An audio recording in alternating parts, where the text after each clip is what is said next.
Isang magandang gabi, Boss Pau. Ako si Paulo. Ang kwentong ito ay isang salaysay na ipinadala tungkol sa isang insidenteng sinasabing nangyari sa isang grupo ng magkakaibigan sa Metro Manila. Dahil walang sapat na pampublikong ebidensya para mapatunayan ang buong pangyayari, itinuturong ito, Boss Pau, na isang true story style horror account na may mga detalyeng hindi nakumpirma.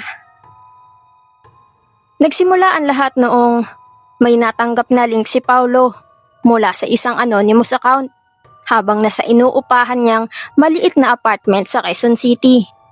Akala niya, Boss Pau, ay ordinaryong website lamang iyon. Pero makikita roon ang isang listahan ng mga tinatawag na dark web challenge. May iba't ibang level yon. At habang tumataas ang level, mas nagiging delikado ang mga ipinapagawa.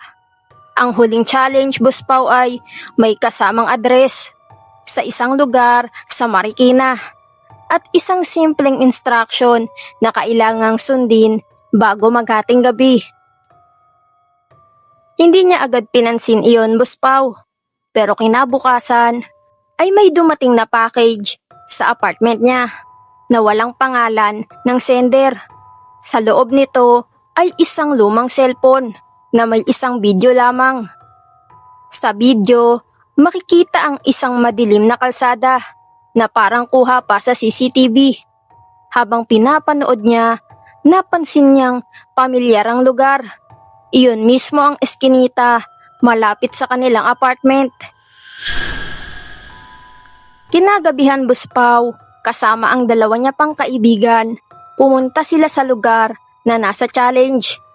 Tahimik ang paligid at halos walang tao.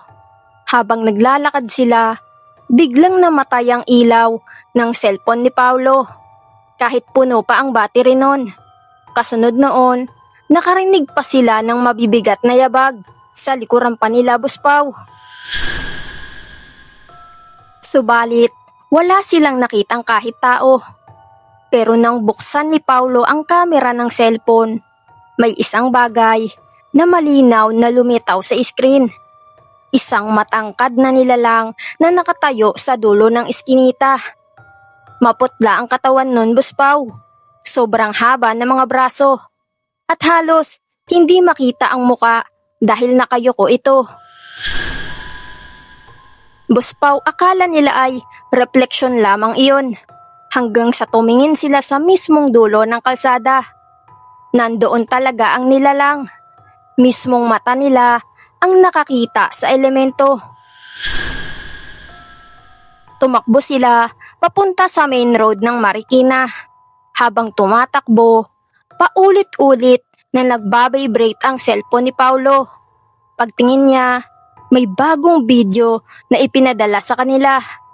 Ang laman nito, Boss Pau, ay silang tatlo habang tumatakbo. Kinukunan mula sa likuran. Ibig sabihin, may sumusunod talaga sa kanila. Nakarating sila sa mas mataong bahagi ng lugar at doon nawala ang signal ng cellphone. Akala nila ay tapos na ang lahat. Pero pag uwi ni Paulo sa Quezon City, may napansin siya, Boss Pau, na basa at maputik na footprints sa sahig ng apartment niya. Nagsimula ang mga bakas sa mismong pintuan at nagtuloy-tuloy papunta sa kwarto niya mismo. Sa ibabaw ng kama ay nakapatong ang lumang cellphone mula sa package. Bukas ang screen at may isang bagong video. Sa video, Boss Pau, makikita ang apartment niya mula sa loob at sa pinakadulo ng frame, nakatayo ang parehong elemento, nakatingin diretso sa kamera. Kinabukasan ay hindi na mahanap si Paulo, Boss Pau. Ang dalawang kasama niya ay hindi na rin muling bumalik sa lugar na iyon. Ang apartment ay iniwan at ang lumang cellphone ay hindi na raw gumagana pagkatapos ng insidente na iyon. Ang pinaka nakakatakot, Boss Pau, Ilang araw matapos mawala si Paulo, ay may lumabas na bagong dark web challenge. Pareho ang lugar, pareho ang instruction. At sa preview ng challenge, may bagong larawan. Nakuha mismo sa loob ng apartment ni Paulo. May isang taong nakatayo sa likuran ng kortina, Boss Pau. Hindi malinaw kung tao ba iyon.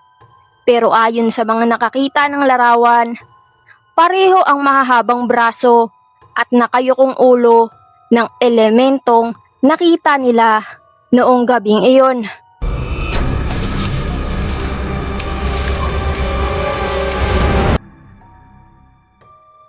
Isang magandang gabi, Boss Pau. Ako si Rafael. Hindi ko alam kung saan ko sisimulan ang kwentong ito. Pero gusto kong ikwento dahil hanggang ngayon hindi ko pa rin maintindihan kung ano talaga ang nakita namin noong gabing iyon. Hindi ito gawa-gawa para lang manakot.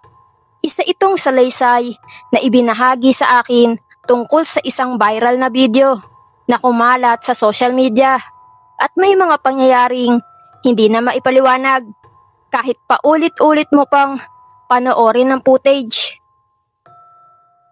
Nangyari ito, Boss Pau, sa isang liblib na bahagi ng Tanay Rizal, malapit sa mga daan patungo sa Sierra Madre.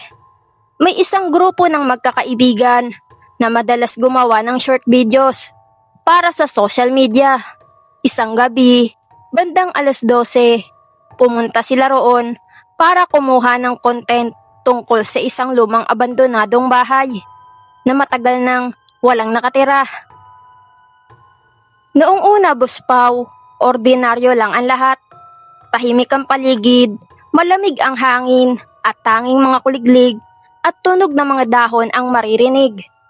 Pero habang nagbibideo sila sa labas ng bahay, napansin nila, Boss Pau, sa playback na may kakaibang anino sa pinakadulo ng recording. Pero hindi na nila yun pinansin, Boss Pau, habang kinukunan. Sa video, makikita ang isang matangkad na figura na nakatayo sa pagitan ng mga puno. Malabo ang mukha nun, pero malinaw ang katawan. Ang kakaiba ay, habang gumagalaw ang kamera papunta sa bahay, hindi gumagalaw ang figura. Nang i-zoom nila, Boss Pau, sa kanila napansin na parang hindi tao ang itsura nito. Hindi nila agad pinansin. Inisip nilang tao lang iyon na nasa malayo. Pero kinabukasan, nang i-upload nila ang video, bigla iyong nag-viral. Libo-libong views ang nakuha sa loob lamang ng ilang oras. At doon na nagsimula ang problema. Boss Pau, isa-isa na silang nakatanggap ng mga mensahe mula sa mga taong nagsasabing may nakita silang ibang bagay sa video. May nagsabing may muka sa bintana. May nakakita raw ng kamay sa likuran ng isa sa kanila. Pero ang pinaka nakakatakot ay isang frame kung saan makikita ang figurang nasa puno.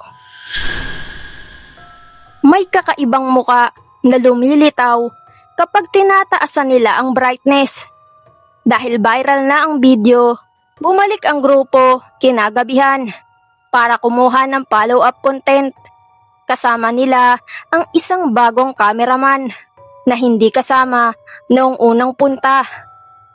Pagdating nila sa lugar, napansin nila, Boss Pau, na bukas na ang pintuan ng abandonadong bahay kahit siguradong nakasara iyon noong una nilang pagpunta.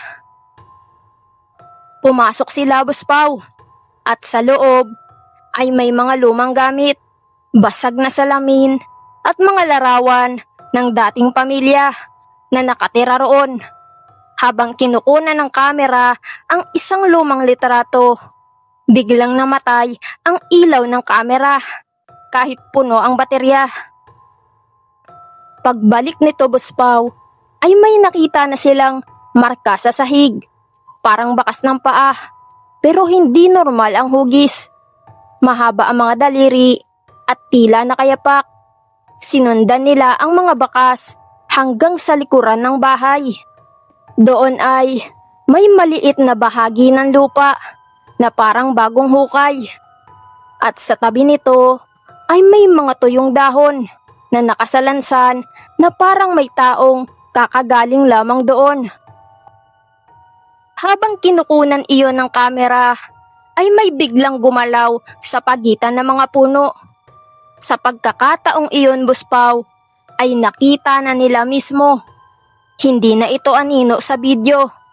Isang maitim at napakatangkad na nilalang ang nakatayo ilang metro lamang mula sa kanila. Mahaba ang katawan nun, sobrang payat, at ang muka ay halos hindi makilala dahil tila natatakpan ng mahabang buhok. Ang mga mata nito ay kakaibang maputla. Walang nagsasalita, Boss Pao. Ilang segundo lamang itong nakatayo roon bago dahan-dahang yumuko ang ulo nito at saka ito umatras papunta sa dilim. Tumakbo ang lahat, Boss Pao, palabas ng lugar. Pero habang papalayo sila, sakay ng sasakyan, bigla na lamang nagplay ng kusa ang kamera. Lumabas ang recording na ilang segundo lang ang tagal. Makikita roon ang abandonadong bahay. Walang tao sa paligid, pero sa bintana ng second floor, may nakatayong parehong nilalang. At ang pinaka nakakatakot, nakatingin ito diretso sa kamera. Kinabukasan, tinanggal nila ang viral video. Pero huli na, Boss Pao, marami nang nakapag-download. At ayon sa nagkwento, ilang araw pagkatapos noon, nagsimula silang makakita ng parehong figura sa sarili nilang mga larawan. Kahit hindi sila bumalik sa tanay. Hanggang ngayon, Boss Pao, hindi nila alam kung bakit lumitaw iyon sa video. Pero may isang bagay silang hindi na makalimutan. Hindi lahat ng nag-viral na video ay swerte. Minsan, may mga bagay na nagiging viral dahil gusto nilang makita sila. At minsan, kapag nakita mo na sila, baka ikaw naman ang susunod nilang makita. Mga ka-horror, ay maraming salamat po sa mga nakasubscribe na sa ating channel. At sa mga hindi pa nakasubscribe ay subscribe ka na, ka-horror. Maraming salamat.